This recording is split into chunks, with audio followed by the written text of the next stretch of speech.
one 1970s homemade BIR style chicken Tinderloo. Welcome back to the show. Today I'm going to be cooking a nice hot curry that originated back in the UK, produced by Bangladeshi chefs back in the 1970s and 80s. One pot style, but just like the British Indian restaurants that you know and love. Coming very soon in July, I've got a special video, and in it will be a very special friend, special needs that is, and we will be doing a cook-off. We're both going to be cooking Balti curries out in the garden on the high flame. And he reckons he's quite a good dab hand at the old curry. He reckons he can beat me. I'm going to need all your support in the comments after that video, supporting none other than me, you know, with the score. Anyway, that's coming in July. Now, what do you know about a Tinderloo? Tinderloo is that curry that is sandwiched between a Vindaloo and a fowl. So you've got a madras, a Vindaloo, Tinderloo and a fowl. Now, for those at home that don't really like hot curries, this is still an amazing, tasty curry. All you have to do is tone down all the chili elements of it and you'll be left with a nice, rich, tomato-based chicken curry. Now, we won't be using chicken tikka in this video, but if you can get some tikka on the tandoor or the barbecue and add it to this recipe, the curry will be even more sensational. Now, let's crack open a beer, loosen those shoulders, fire up the cooker and start cooking. Today, I'm drinking a light Corona. Cheers everyone. Look at this array of spices. Right, starting at the back here, we have some Basar mixed powder. Basar mixed powder is a very pungent Pakistani curry powder.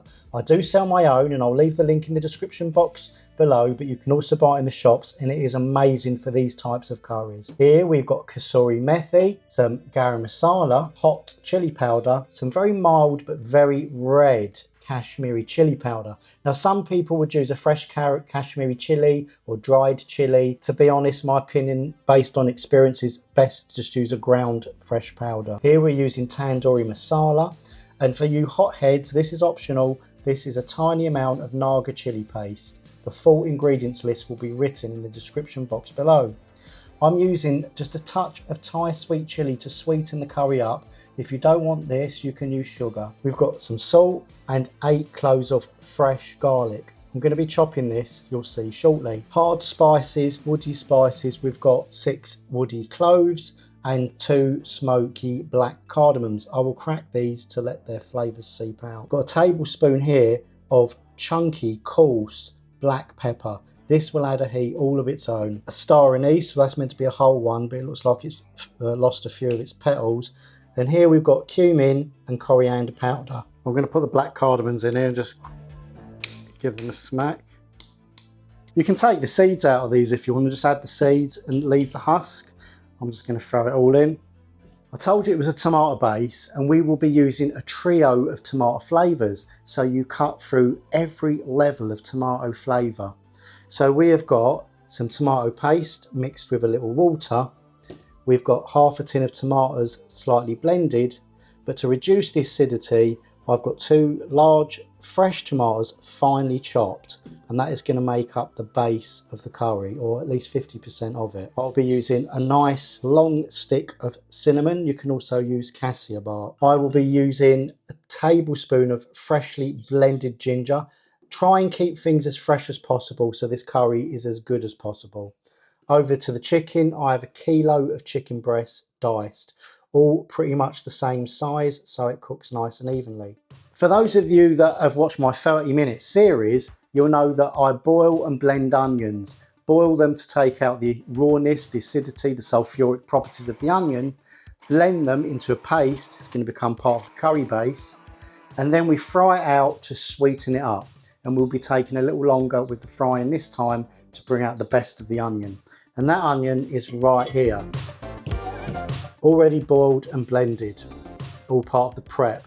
And we even keep the water for that extra flavour that comes out of those onions. So for the oils, we will be using a combination of veg oil and mustard oil for that 1970s decadent signature.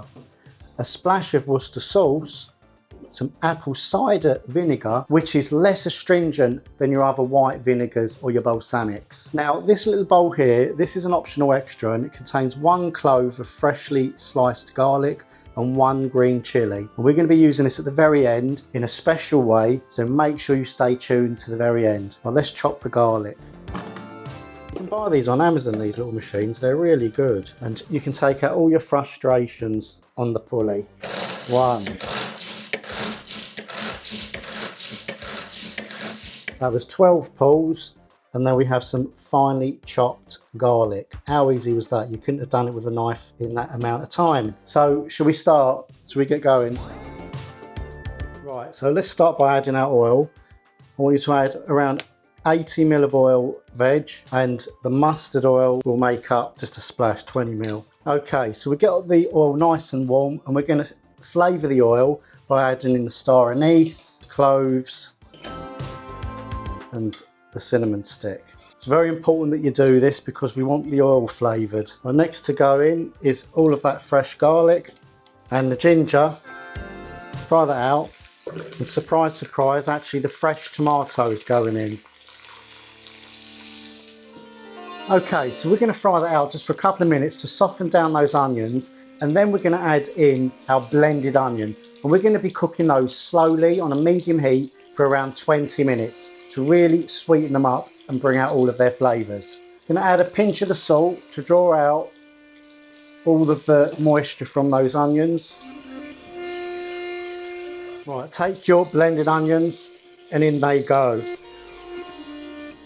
You can finely dice onions and fry those out for 20-30 minutes, but it just takes a lot longer and probably not a vast amount in the outcome. I've done both ways as part of my YouTube career, and I do find that the blended onion method works an absolute treat and it's much easier. So we're just going to fry this down now for around 20 minutes, and I'm going to put the lid on, keep sipping my beer, and I'll be back with you in 20. So we've been simmering down the onions for 18 minutes, got a couple of minutes left, and they have gone lovely and sweet. Take a look, guys. So they've gone nice and sweet. The fresh tomato has literally melted into the onion, and it's given a lovely mellow flavour. So hold there. Now we're going to make our curry paste. So in goes the basar, the extra hot chili powder, tandoori masala, Kashmiri chili, cumin, coriander, black pepper. We're going to make a thick paste, only loosening with the onion water if we need to. And give that a good mix, making sure that all of them spices are infused into that onion base. Look how thick and rich that looks, look. Into that mixture, we're going to add the blended half tin of Tom's and the tomato puree. There we go. So now we've got our lovely curry base. Now usually we'd add the water to this, but today we're not going to do that. We're going to add the naga pickle. That's for you that want the heat. And we're also going to add the sweet chilli or the sugar if you don't have the sweet chilli. Turn all that in.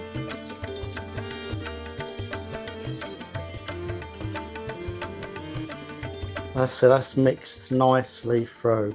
Now, into this thick mixture, we're going to add all of the chicken. There we go. All of that chicken goes in. That's it. Turn that in nicely. Okay, so this is the magic part. Usually as part of the 30-minute series, we'd add all the water and reduce down. On this curry, I only want you to add as enough water as you need to loosen the mixture and cook it down, yeah? So we're just going to add that amount for now. This only needs about 10-15 minutes for the chicken breast to cook through now. So give that a stir. Right, lid back on. Going to give it 10-15 minutes. We're going to see how it's going. But while we're waiting for that to cook, I'm going to chop some fresh coriander, both the stems and the leaves. So I'll see you in 15. Oops, chef's error. I've just looked in my mortar and pestle, and I've noticed my black cardamom. That should have gone in at the very beginning with the spices, but it's going to go in now. Oops. Okay, so let's check out this lovely curry and see how our tinderloo's getting on. So there we go. All the oil was risen to the top, and into that we're going to finish off our salt. Take your kasuri methi into the hand, and we're just going to basically grind it down as much as we can to a powder. Our finishing spice is the garam masala. Sprinkle that in, and last but not least, we're going to be adding the apple cider vinegar and a copious amount of fresh coriander. Now you notice that we haven't added any more liquid, and we're going to stir that in nice and thick and gorgeous.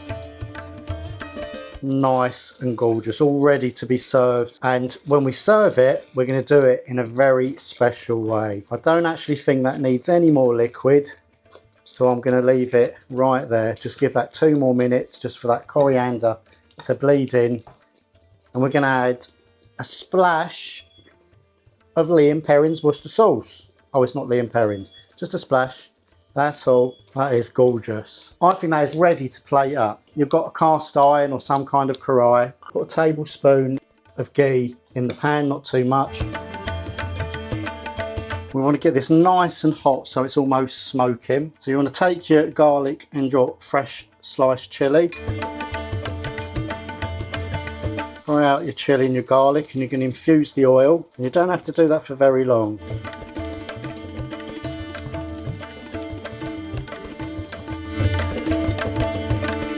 Right, and now we're going to add this lovely Tinderloo.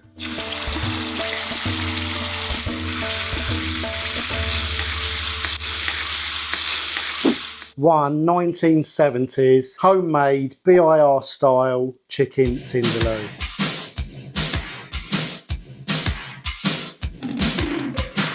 So I've taught you the secrets of BIR Indian restaurant cooking 1970s stroke 80s style, but the proof is in the pudding. And tell you at home what you're missing.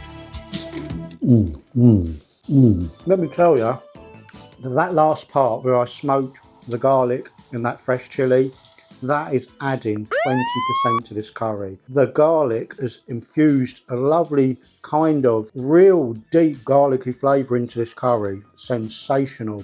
And hard to beat. Surprisingly, it's not even that hot, but it is goddamn tasty. Anyway, ready for the next video, are you? Make sure you don't miss it by liking and subscribing to the channel. It means the world to me. Anyway, I've loved presenting this show to you, and I'll see you in the next one. Cheers. Bye.